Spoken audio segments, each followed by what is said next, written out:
जालंधर उपचुनाव में भाजपा पूरा दमखम लगा रही है। कितनी तैयारी की है, बातचीत करेंगे। हमारे साथ सूबा प्रधान और सीनियर नेता बीजेपी के मौजूद हैं। इनसे जानते हैं अश्विनी शर्मा जी से कि आप काफ़ी समय से जो है अब जालंधर में एक्टिव हैं, क्योंकि यहाँ पर उपचुनाव चल रहा है। किस तरह की तैयारी है? नहीं, भारतीय जनता पार्टी हमेशा तैयार रहती है, क्योंकि हम लोग ऑर्गेनाइजेशन के दम पर चुनाव लड़ते हैं। लेकिन क्योंकि ये चुनाव अनायास आया है और 3 महीने से पार्टी का प्रत्येक कार्यकर्ता, प्रत्येक नेता जालंधर की इस चोन के अंदर दिन रात एक कर रहा है और एक अलग तरह का परिवर्तन इस चुनाव में देखा जा रहा है कि भारतीय जनता पार्टी पहली बार अकाली दल से अलग होने के बाद हर चुनाव जो लड़ने जाती है, तो उसमें एक नई बात देखने में आई है इस चुनाव में कि 1 साल पहले जब हम लोग गांव में जाते थे तो विरोध का सामना करना पड़ता था, लेकिन इस बार जिस भी गांव में हम जाते हैं सम्मानपूर्वक हमारी बात को सुना जाता है और लोगों के द्वारा ये टिप्पणी भी होती है कि आपने इतनी देर क्यों लगा दी हमारे पास आने में।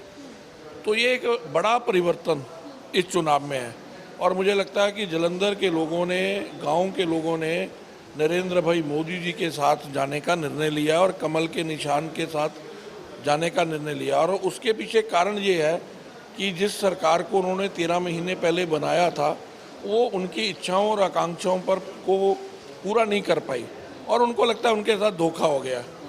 और दूसरा कारण है कि कांग्रेस के एमपी 9 साल से थे, एक एमपी के करवाने वाले कार्य जालंधर को वो अधिकार प्राप्त नहीं हुए, इसलिए उनको लगता है कि ये 9 महीने के लिए जो बीजेपी के कैंडिडेट इंदर इकबाल सिंह अटवाल के कमल के निशान के साथ जाएंगे ताकि जालंधर में केंद्र के द्वारा किए जाने वाले कामों को गति मिले।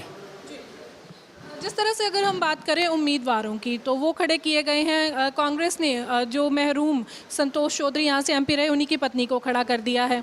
उसके अलावा आम आदमी पार्टी भी पूरा दमखम लगा रही है। कांग्रेस के एक पैराशूट कैंडिडेट वो लेके आए, उनको खड़ा किया है। तो किस तरह से देखते हैं, कंपटीशन कितना है?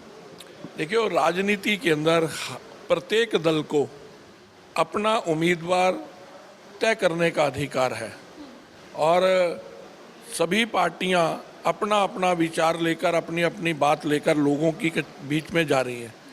लोकतंत्र के अंदर मतदाता जज है और उसका निर्णय अंतिम निर्णय है।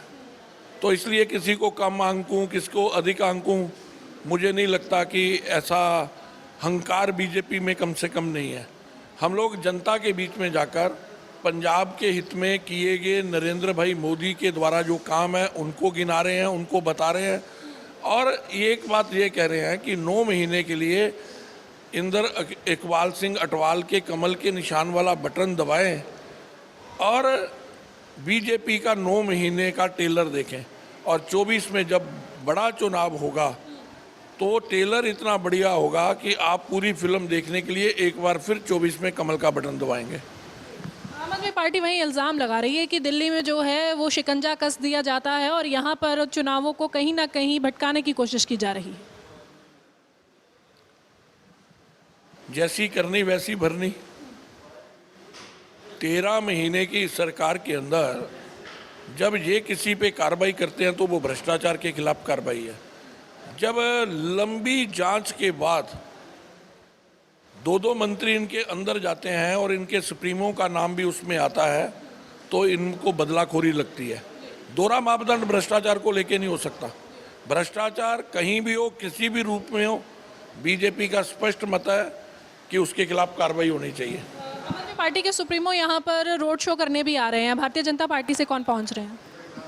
उनका हर राजनीतिक दल को अपने कार्यक्रम करने का, रोड शो करने का पूर्ण अधिकार है।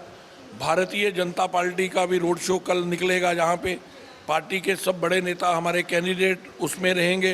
रूपानी जी उसमें रहेंगे, अनुराग ठाकुर जी उसमें रहेंगे और सोम प्रकाश जी उसमें रहेंगे, बड़े अटवाल साहब भी उसमें रहेंगे और परमिंदर ढींडसा जो हमारे सहयोगी हैं वो भी साथ में रहने वाले हैं।